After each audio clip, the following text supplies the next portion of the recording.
Welcome to Head to Heart Podcast. I'm your host, Jenny Markham. This bi-weekly podcast is designed to be a safe space to admit what we truly believe in our hearts. There's a huge difference between having biblical knowledge floating around in our heads and actually believing that it's true. Until God's truth makes its way into our hearts, nothing changes. We'll be doing a mix of solo episodes and interviews with friends who have experienced the freedom that comes when head knowledge becomes heart knowledge. We'll talk about overcoming lies in our relationships, mental health struggles, and the way we see ourselves. The truth will set you free so that you can walk every day in the freedom God desires for you. It's time to let go of those pressures, insecurities, and burdens. That's not yours to carry. Thanks for joining us.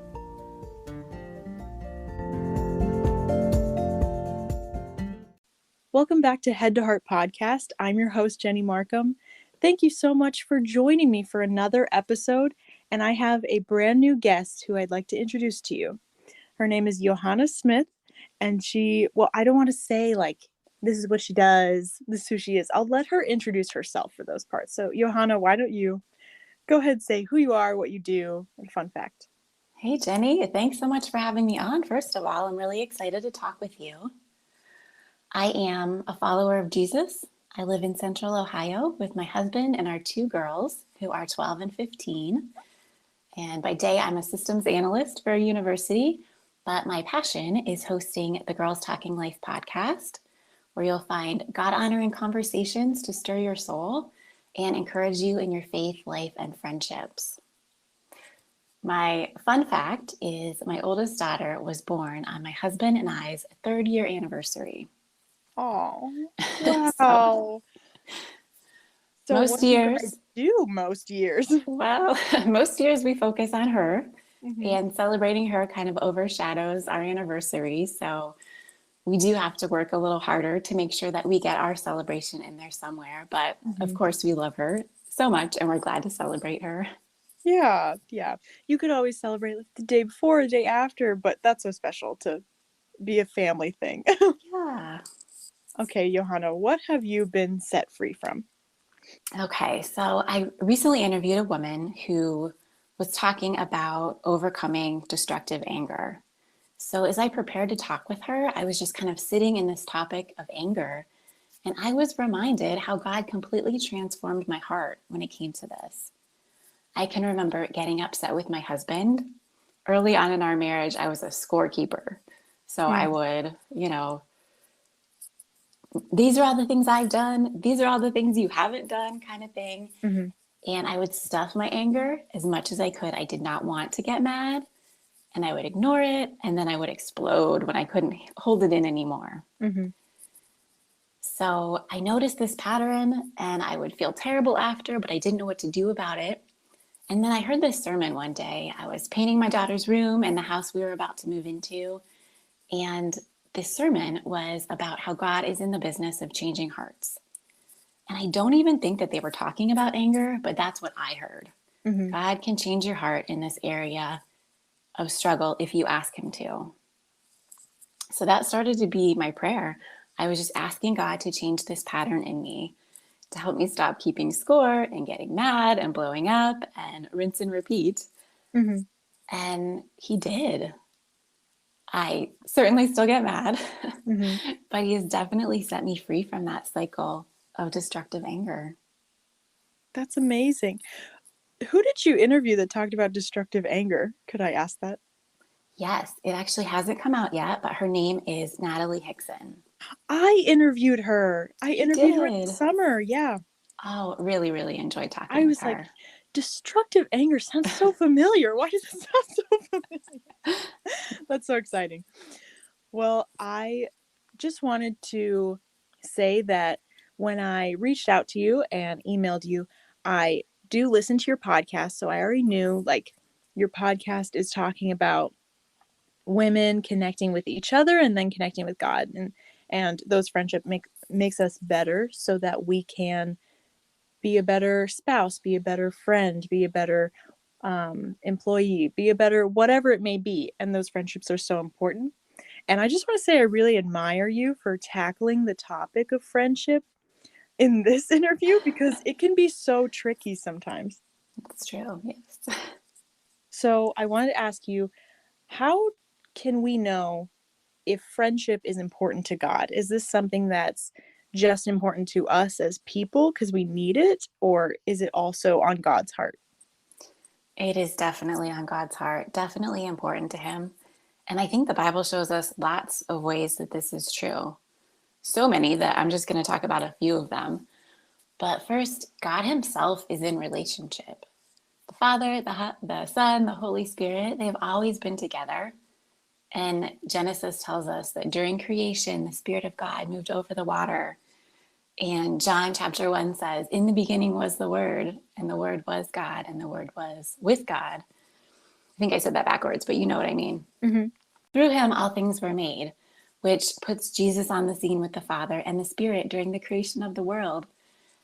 So they've always been together, living in perfect relationship. And then you and I were created in his image. So we're created for relationship too. Mm. Everything that God created in Genesis, he says, that is good. But then after he created man for the first time, he said it's not good. Not good for man to be alone. Mm-hmm. So not only are we created in God's image, but he tells us point blank, hey, you shouldn't be alone. That's not good for you. Mm. So we're created by a relational God who not only wants a relationship with us, but he designed us to be in relationship with other people. And as followers of Christ, if you think about what we're called to do, in Matthew chapter 22, Jesus gives us the two most important commands: love God and love people. And those are relationships. You can't love someone if you don't know them. That's true. So part of walking in obedience to the Lord is to be in relationship with people and to love them. Mm. And another thing is we grow when we're together. We get better when we're together.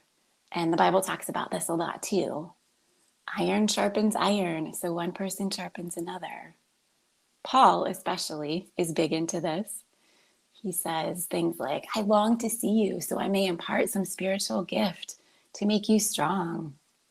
So you and I can be mutually encouraged by each other's faith.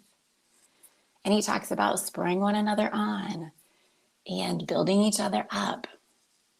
So I think that these passages all describe believers being in relationship with other believers. But I also think we need to love our neighbors no matter what they believe. Mm-hmm. Yeah, it's so just reassuring to know that this is something that he cares about too. So whenever we pray, like, God, I'm having this friendship problem, or please help my friend, like, he really does care about that because he loves people and he's in relationship with us. Absolutely. So I just want to touch on comparison because in our friendships and in life in general, comparison can steal all our joy if we let it.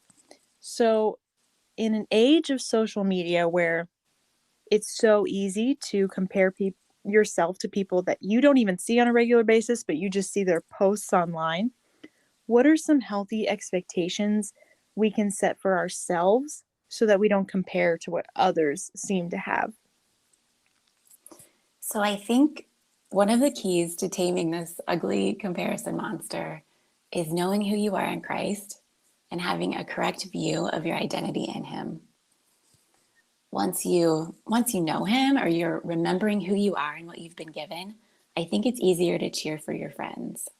Mm-hmm. When you can rest in that contentment that Jesus offers, the compulsion to compare is just lessened. Mm-hmm. And that doesn't mean that it's never going to show up again, because we're human and it does. But I would say when it does, try this. Remind, pray, and then tell. Remind yourself who you are and what you've been given. You are a beloved daughter of the Most High King, known before the creation of the world, chosen to be a co-heir with Christ, called out of the darkness into a personal relationship with the light of the world. So if you think about those things and all the gifts you've been given that allow you to have an impact for God's kingdom, that is a big deal. Mm-hmm. So remind yourself of those things. Maybe you need to do it often. I know I do. And then next, pray.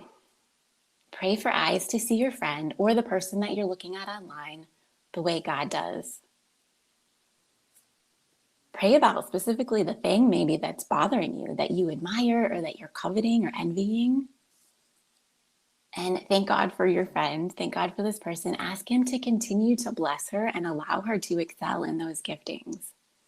It is really hard, maybe impossible, to be jealous and comparing and prayerful at the same time. Mm.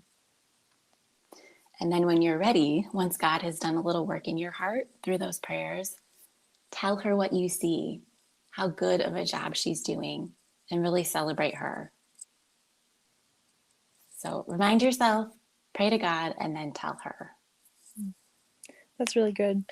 Yeah, in times where I've felt like an unforgiveness or a bitterness start to seep into my heart in some way, the advice that someone gave me was like, you need to start praying for them. And if at first I was like, well, that's like the hardest thing to do.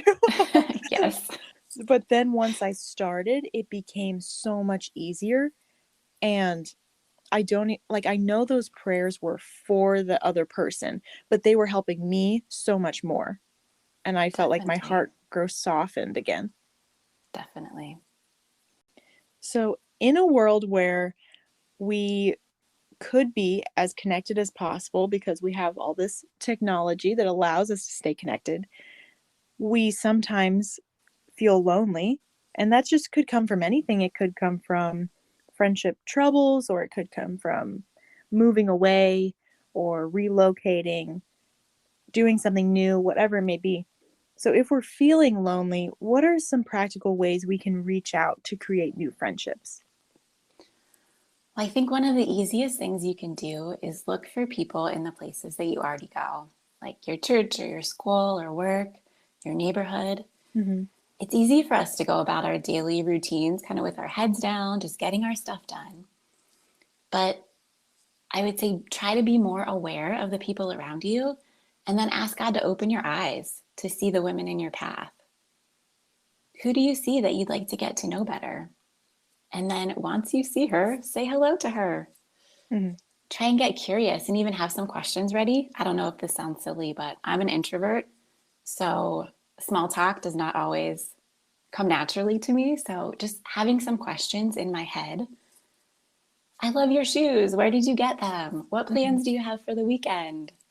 Did you take any good trips this summer? So if that sounds hard to you, like it does to me sometimes, practice it. And just the more you do it, the easier it gets. Mm-hmm.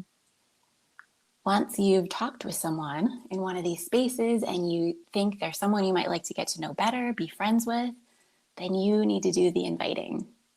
Hey, you want to grab coffee? You know, they could say yes or they could say no. And if they say no, don't take it personally. This could be for a whole host of reasons that don't have anything to do with you. Mm-hmm. I want to point that out because the fear of rejection is real, and sometimes that stops us from even putting the invite out there. Mm-hmm. Another fairly easy thing to do is to join a group where women are already getting together. Jump into something that's already happening, like a church group or a community group or an exercise class. Pick something that interests you, and you'll likely find women there who you have things in common with.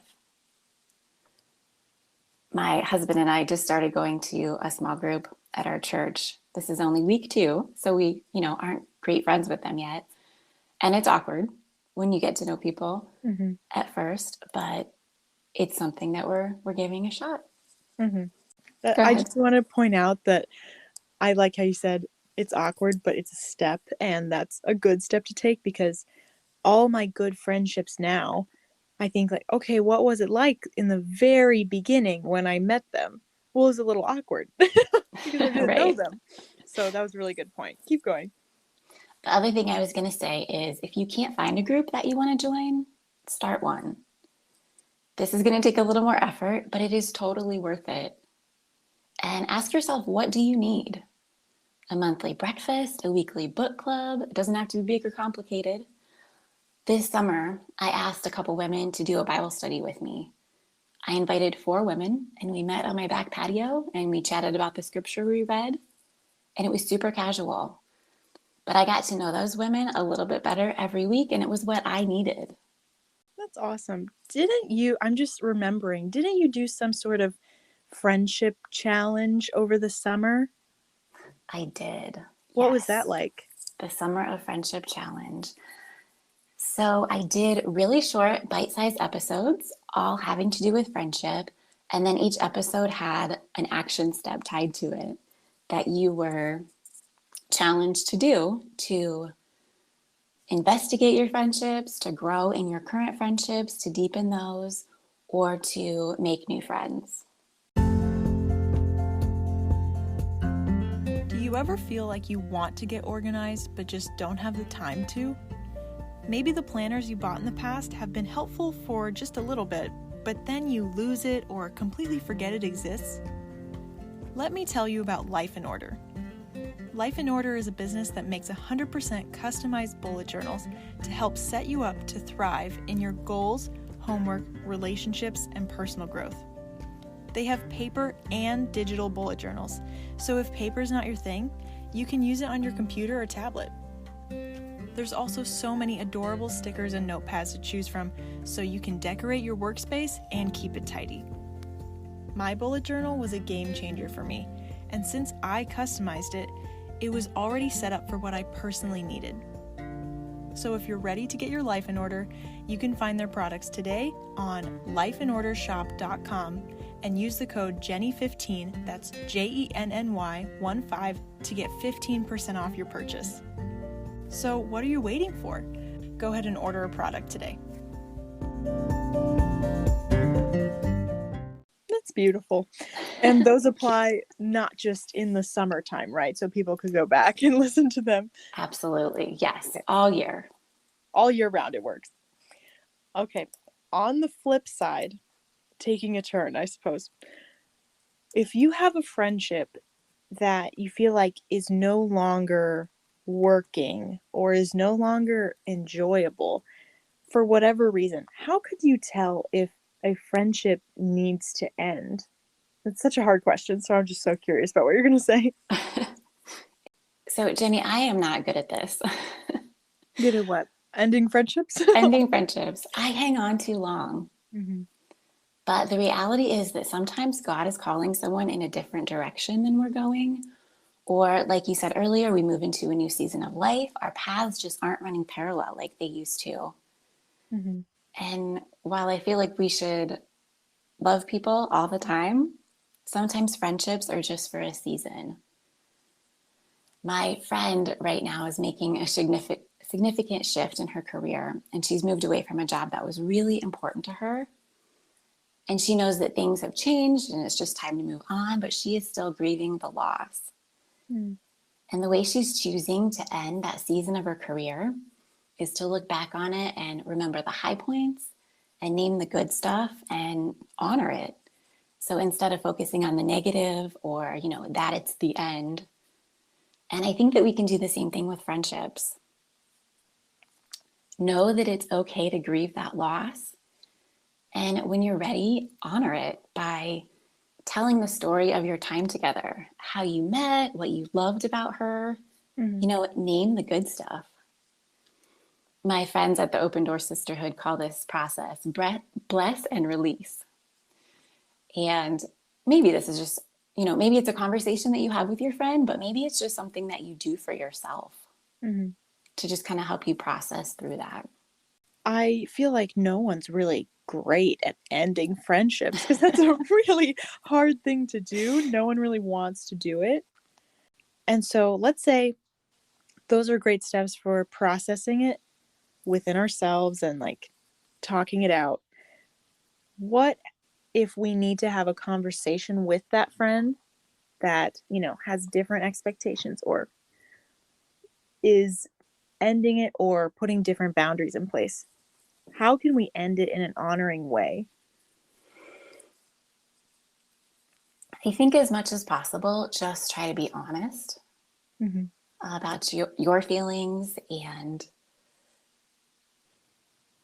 Not necessarily calling them out on anything that they've done wrong, if that's not necessary, but just being willing to have that honest conversation about, this is how I'm feeling, this is the direction that we're moving, and these are all the good things, like I mentioned before. These are all the great things about our friendship, but I want to honor you, I want to honor our friendship, but it's just not working out anymore. Mm-hmm. Yeah, I think that in being honest, even if it's hard to say, that will go over better than saying what you don't really mean, you know? Absolutely. Mm-hmm.